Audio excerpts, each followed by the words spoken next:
Hi everybody, this is Hero from the Birds, back with another Shadowlands video. We're doing something kind of crazy today. We're taking a look at Chains of Devastation, which is a Shaman Legendary. This Legendary essentially gives you a special kind of gameplay, moving back and forth between Chain Heal and Chain Lightning in instant cast. So it reads, casting Chain Heal makes your next Chain Lightning instant cast, and vice versa. I'm looking at it first of all from the perspective of a Resto Shaman. And just a disclaimer, it doesn't mean it's actually excellent or anything, I'm just taking a look. One of the things that's interesting for the 4-piece on Shaman is they're pushing the player base back towards a Chain Heal focused approach. Chain Heal hasn't really been a strong component of gameplay for a little while. I mean, you can still play it in a raid and have fun, but certainly in Mythic Plus it tends to not be that good. And part of the reason why is because Chain Heal is very costly in terms of mana, and that's still true. But I just wanted to see what some of the interactions were like when you put together Chains of Devastation, which is just a kind of unusual off-the-wall idea, alongside this 4-piece.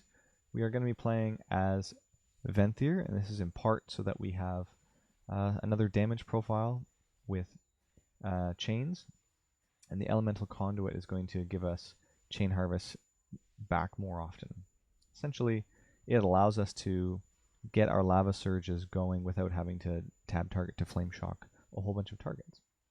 Now, what's interesting about this build is it's highly mobile, and the 2-piece and 4-piece give us some really bizarre interactions. Specifically, our 4-piece cool down our totems. The Healing Stream Totem, Healing Tide Totem, Mana Tide, and Spirit Link. So 4 totems can be cooled down by casting Chain Heal and specifically critting with your Chain Heal.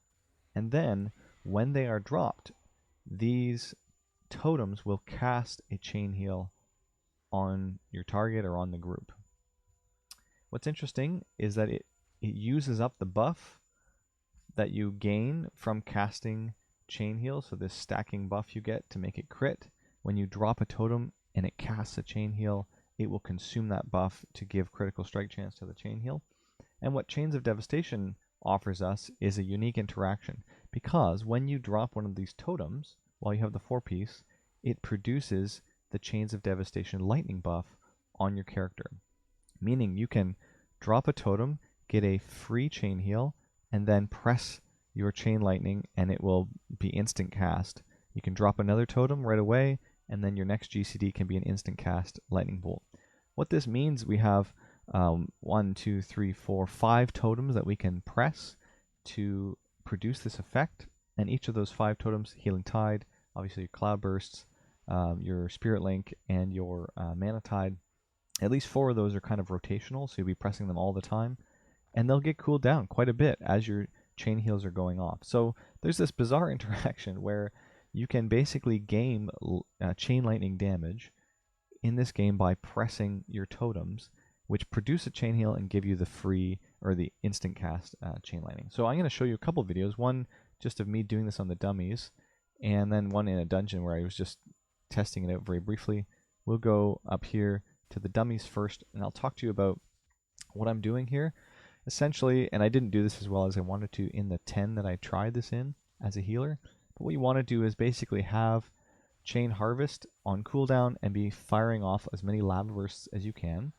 And while that's happening, you want to drop totems to get the buff of Chain Lightning. You can see it going back and forth here.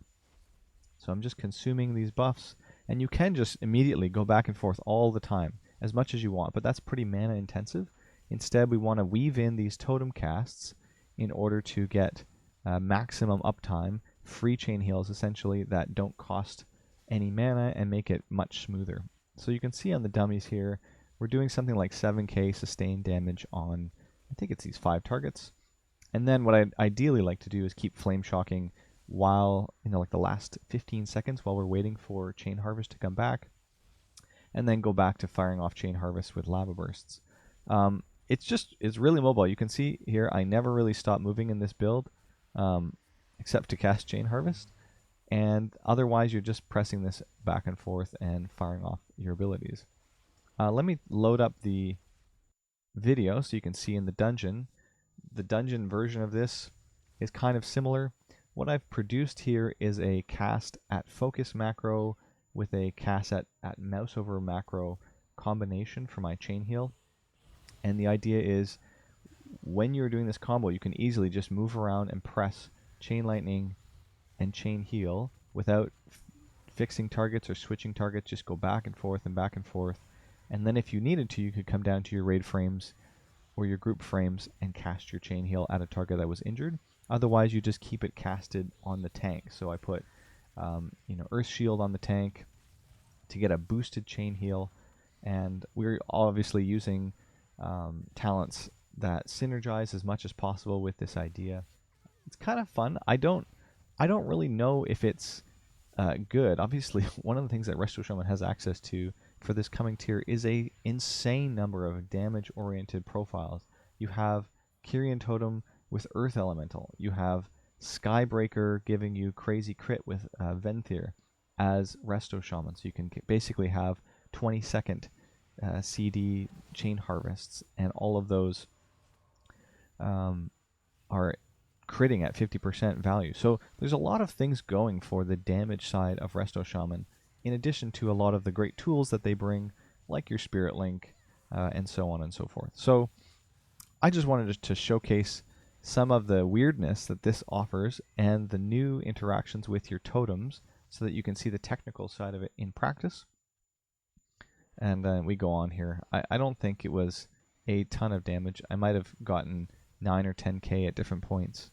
But the throughput on the healing was fine. The chain healing, probably in a raid actually, if you have ads, like some of the mythic testing they're doing with a lot of the ad bosses, you could play Chains of Devastation and get quite a lot of throughput. I'm overhealing, obviously. But the totem interaction is what I find so fascinating. Before Chains of Devastation, you just run out of mana almost immediately trying to do this. But the totems give you this free window. You can see here, I just cycle them in to give me the lightning side as I'm running out of mana here, and just go from there. Anyways, kind of fun. Let me just take a look at the Soulbinds that I'm thinking of and how this works. Obviously, we need Lavish Harvest, and we're looking to get Embrace the Earth in combination with Nature's Focus in order to buff that chain heal value, keeping our Earth Shield up on the tank, and then obviously keeping Water Shield up on yourself to get more value. Anyways, kind of neat. It synergizes well in that you press your totems for damage and their throughput, and then your instant cast chain heals, cool them all back down so that you have them available. Again, I'm not recommending this for raids or anything. I just thought it was kind of a fun interaction to take a look at. Thanks very much for watching, guys, and we'll see you again next time.